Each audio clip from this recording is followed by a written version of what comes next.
Hello friend, আমি চলে এসেছি আজকে বর্গভীমা মন্দিরে। তো বর্গভীমা মন্দির সত্যি তোমরা অবশ্যই শুনেছো যে তমলুকে এই মন্দিরের অবস্থান। তো এটা একটা সতীপীঠ।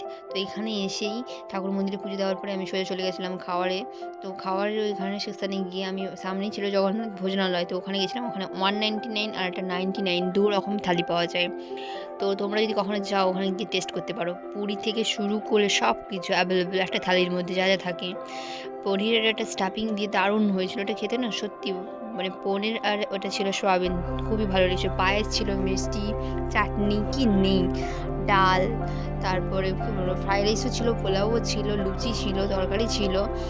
একটা একটা থালির মধ্যে অসাধারণ খাওয়ার ছিল। আর খাওয়ারগুলো প্রতিটি মানে নিরামিষে এত টেস্ট, মানে কি বলবো, প্রতিটি খাবার খুবই খুবই ভালো হয়েছে। তোমরা গিয়ে এখানে খেতে পারো। আমিষ মানে কি বলবো, নিরামিষে এতগুলো আইটেম আর প্রতিটা খাবারের কোনো কি বলবো মানে কি বলাই যায় না যে কোনো খাবার খারাপ হয়েছে, এতটাই সুন্দর ছিল। 99টাও ঠিকঠাক, তো ভালোই। আর 199 ওটাও ভালো, প্রায় সেম, একটা দুটো তরকারি কম, নাহলে ঠিকই আছে। তো মন্দিরে গেলে ওখানে যেহেতু আমরা